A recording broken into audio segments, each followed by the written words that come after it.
Hi guys, welcome to Sim Raid YT, and today we'll be doing the dungeon map in the Dragon's Lair. Now with the Dragon's Lair, it gives you simple and you can get speed and lifesteal sets, some of the most important sets in the game. This makes it easier to build a dragon slaying champion team. To get past the first and the second rounds, you will need to be some strong AoE attackers. Then once you get to the dragon boss himself, you will want to place decreased defense and decreased attack debuffs on him, while having healer champions in your team and removing debuffs from your champions. Now Hellraiser's signature skill is Inhale. Hellraiser is the dragon. A passive with a 3-turn cooldown which resets your champion's turn meters and unlocks his Scorch skill for its next attack. Scorch does a lot of damage and places a team-wide stun as well that can't be blocked or resisted, which then in turn gives Hellraisers 2 attacks in a row. Now, also he has a section which is a purple bar in his health.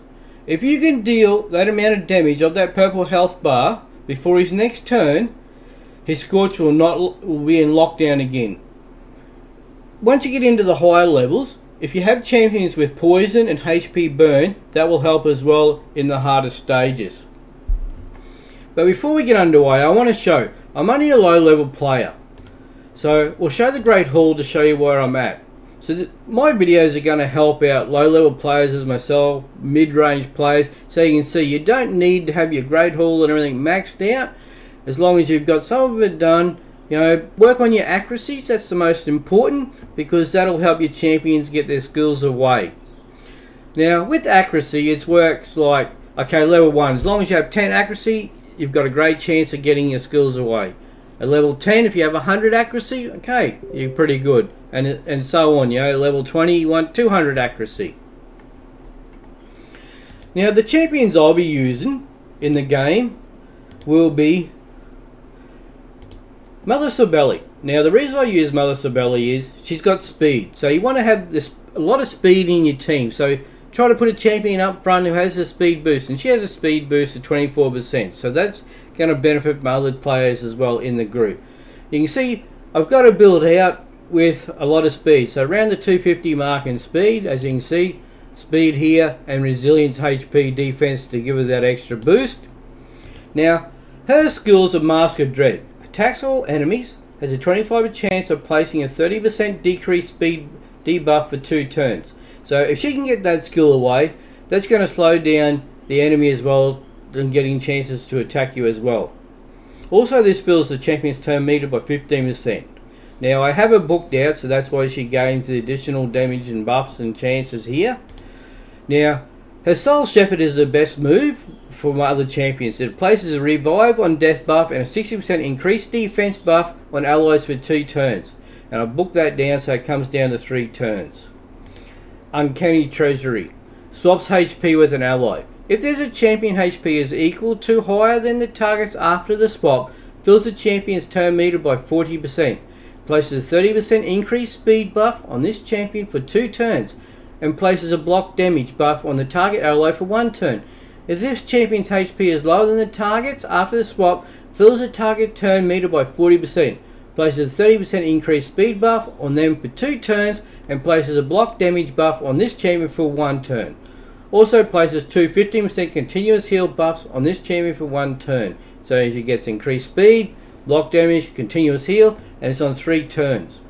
This is another fantastic thing. So if one of your nukers, that's a hard hitting champions you've got in your team, it's nearly about, you know, die low on health, use this, swap it over, that gives all them the health from Mother Sabelli to the other champion, and she takes the buff here so she can't be damaged for a couple turns. The Great Walker, so if she fully heals the ally with the lowest HP whenever this champion is killed. But you really hope that she doesn't get killed. You want to keep her alive so she's there to benefit those other champions. For her masteries, I have her set up in offensive gear. She's got crit rate, increases damage inflicted by 5% when attacking with 50% HP or less. Life Drinker heals by 5% of damage inflicted when attacking with 50% HP or less. Required rank is 3-star. Increases damage inflicted to targets with less than 40% HP by 8%. That's a single out. Bring It Down. Increases damage inflicted by 6% when attacking targets with higher max HP. Increases damage inflicted by this champion's default skill by 2% each time it is used during battle. Stacks across each round in a battle up to 10%.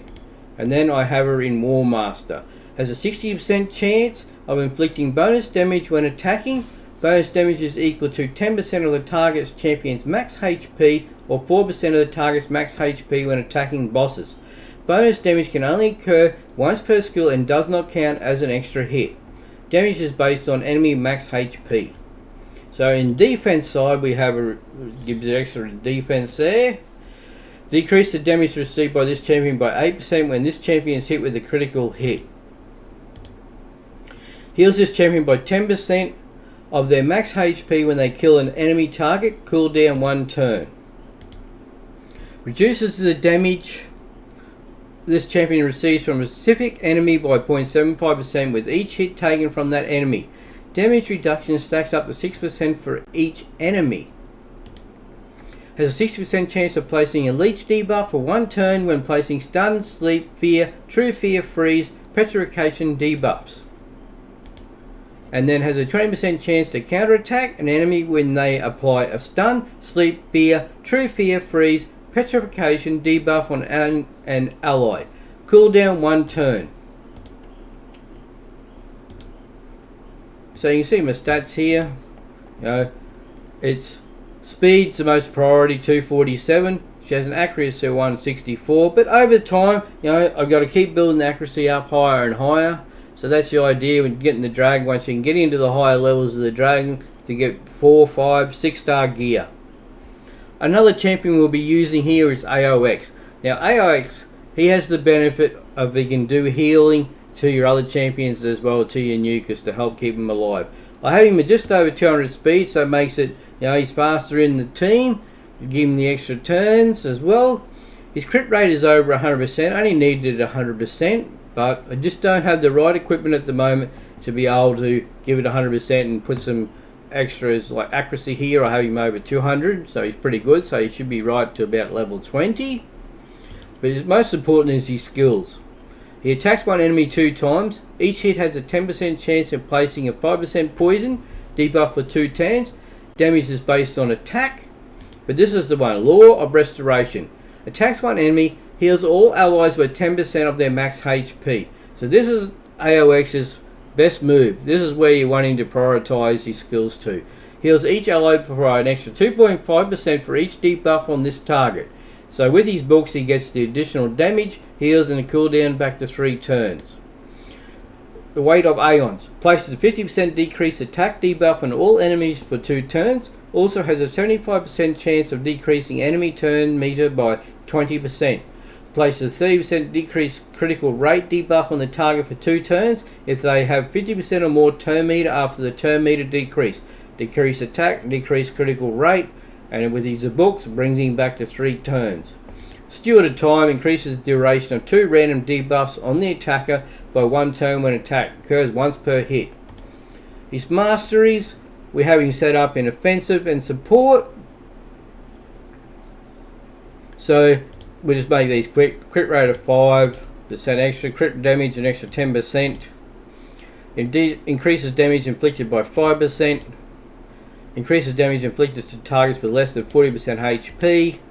Holds by 5% of damage inflicted when attacking with 50% HP or less. It increases damage inflicted by 6% when attacking targets with higher max HP. Increases damage inflicted by this champion's default skill by 2% each time it is used during battle. Stacks across each round in a battle up to 10%. And then we have him in War Master. We could have put him in defense. It wasn't so much him doing attack to do damage here. He's more here just to heal and help with our other nukers to keep him alive. And then we have the support, accuracy, where increases accuracy by 20 when this champion has no skills and cooldown. The Swarm Smitter increases accuracy. Increases the base stat set bonus of all artifact sets to increase base stat by 15%. This increases multi-active, not additive. Decreases the target turn meter when this champion hits them with the default skill for the first time. Decreases the turn meter by 20% with a single target skills and 5% with AoE skills. Occurs once per target. Increases the chance of placing any debuff from skills or attacks by 5%. It will not increase the chance of placing stun, sleep, freeze, fear, true fear, provoke, and petrification debuffs. Master Hexer has a 30% chance to extend the duration of any debuff cast by this champion by 1 turn. It will not extend stun, sleep, freeze, provoke, fear, true fear, bomb, or petrification debuffs.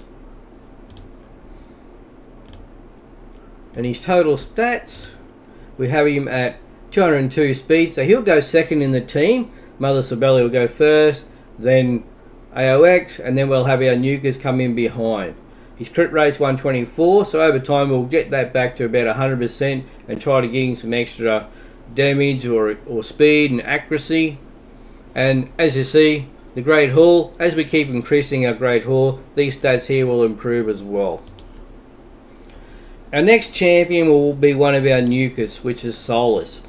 Now, Solus, we have him in some perception, which gives him the additional accuracy and speed, and we have him in speed as well.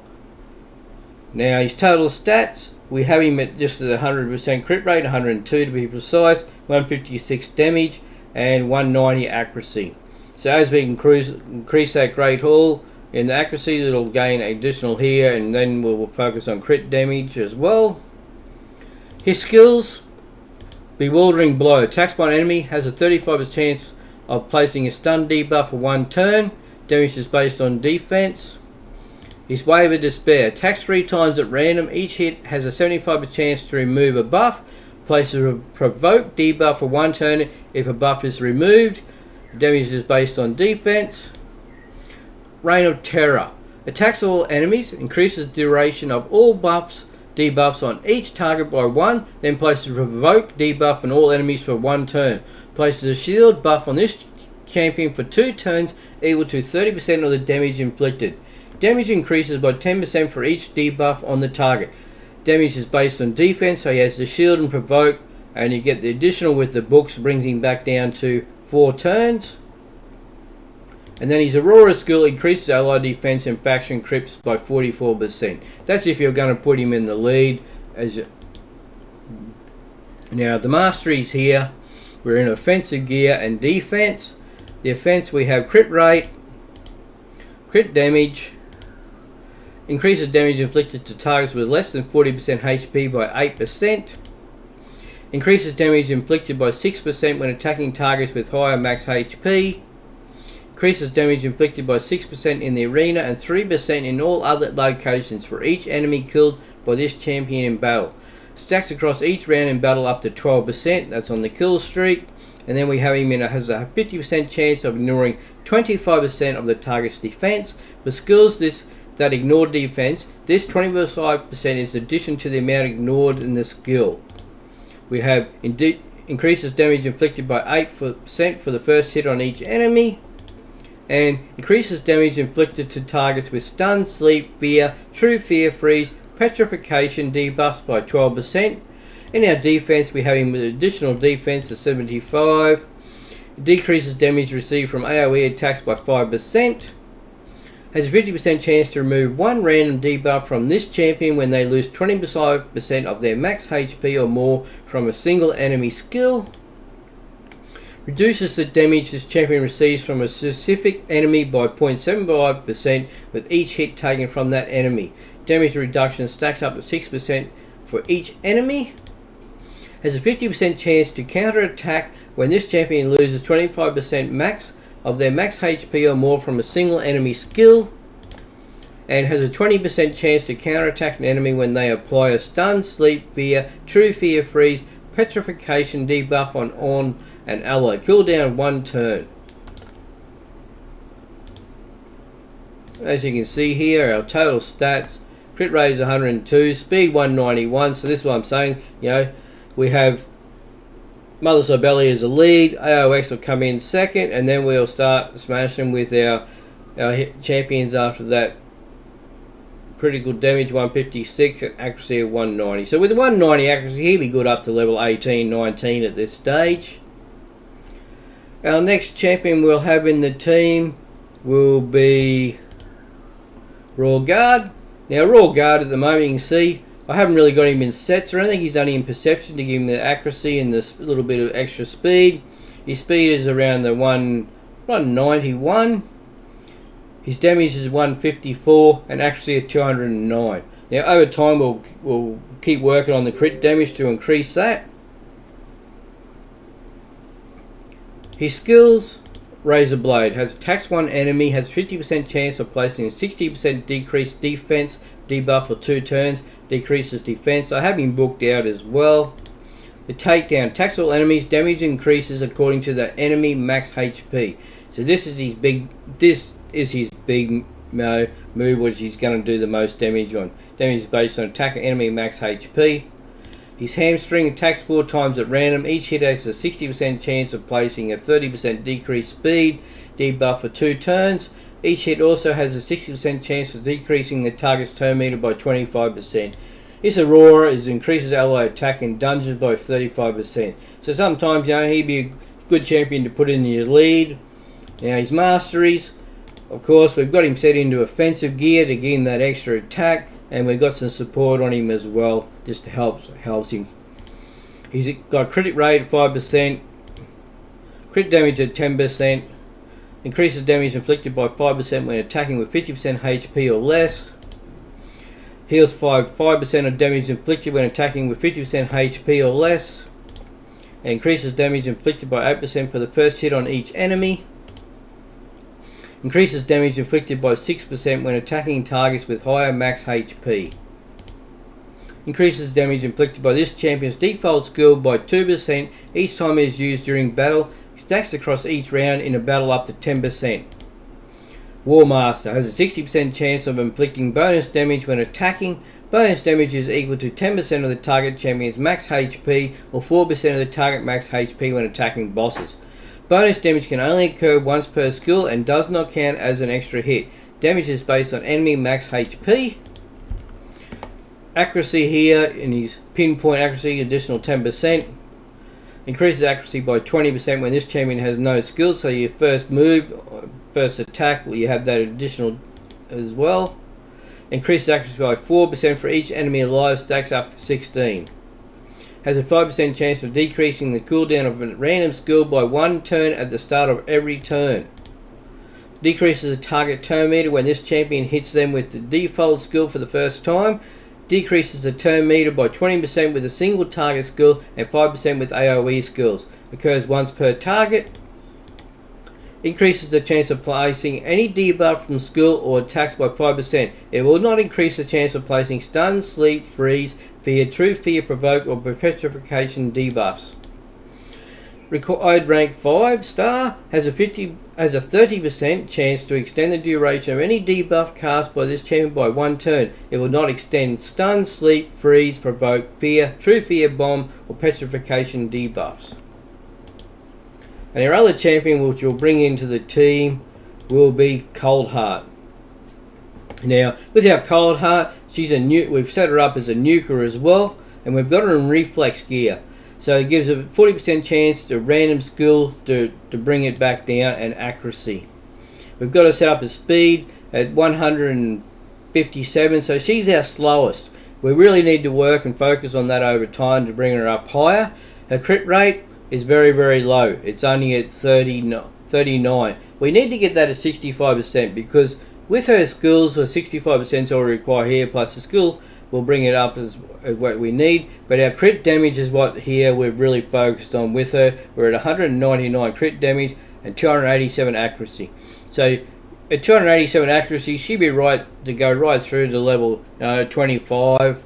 Wouldn't be a problem at all. We'll have a look at her skills. Attacks 4 times at random. Each hit has a 25% chance of placing a 100% heal reduction debuff for 2 turns. Damage 5% chances extra here. So that gives us 25% extra benefits there. Art of Pain. Attacks all enemies. Has a 30% chance of placing a 50% decrease attack. Decrease accuracy debuff for 1 turn. Places a 5% poison debuff for 2 turns if the target is under a heal reduction. And the damage is based on attack. Decrease attack and poison here on 3 turns. But her main power is her Heat Seeker. Attacks one enemy. Decreases the target turn meter by 100%. Has an extra 30% chance of inflicting a critical hit. Damage increases according to the enemy max HP. But this turn meter by 100%, this is what makes Coldheart one of your best void champions in the game. Be able to turn that turn meter back down to nothing, and it's on a 4-turn cooldown. Her masteries, we have her set up in offensive gear, crit rate extra 5%, crit damage 10%, increases damage inflicted by 5% when attacking with full HP. Increases damage inflicted to targets with less than 40% by 8%. Increases damage inflicted by 6% when attacking targets with higher max HP. We've got increases speed by 6 for each enemy killed by this champion. Stacks across each round in battles up to 18. In speed, has a 30% chance of decreasing the cooldown of a random skill by 1 turn if the damage inflicted by a skill exceeds 30% of the target's max HP. Occurs once per turn. Next here, we have increases damage inflicted by 6% in the arena and 3% in all other locations for each enemy killed by this champion battle. Stacks across each round in a battle of up to 12%. Places a shield buff on this champion for 1 turn when this champion kills an enemy. The value of the shield is equal to 50% of this champion's max HP. Occurs once per turn. And then we have crit damage of 20%. I went with flawless for the extra crit damage. In support, we have accuracy at 10. Increases accuracy by 20 when this champion has no skills or cooldown. So that's your first turn. You will get that benefit. Increases accuracy by 4 for each enemy alive. Stacks up to 16. Decreases the target's turn meter when this champion hits them with a default skill for the first time. Decreases the turn meter by 20 when this single target skill and by 5% with AoE skill. Occurs once per target. Has a 30% chance to extend the duration of any debuff cast by this champion by 1 turn. It will not extend stun, sleep, freeze, provoke, fear, true fear, bomb and petrification debuffs. So you can see here our total skills. We have a 157 speed. It's something we want to work on to get higher up. Our crit rate, we need to really get to 65%. So as we get better gear, we'll look at doing that. And our crit damage 199%. So you know this is really, with her main skill, is really going to do a lot of damage when it works. And accuracy of 287, which is fantastic at this stage in the game. Okay, and we'll jump straight into it now, guys. That's how I just wanted to show you everything, how I have it set up, what we do, for these levels, be a low level player to what I can achieve in the game. Stage 3 underway. As you can see here, we get the 2 to 3 star item, artifact drops. These are the chance items you receive as rewards, and these as well. So we'll get underway. Stage 3 with the cost of 8 energy. We'll go with the same team. Only once we get into higher stages, then we might have to look at changing the team around, trying different champions with different skills, different skill, which ones work with them, which ones work against them skill wise. So okay, we got a 2 star here, avenging item, we'll sell that. And that was stage 3 for the Dragon's Lair. Okay guys, thank you, and we'll see you on the next one.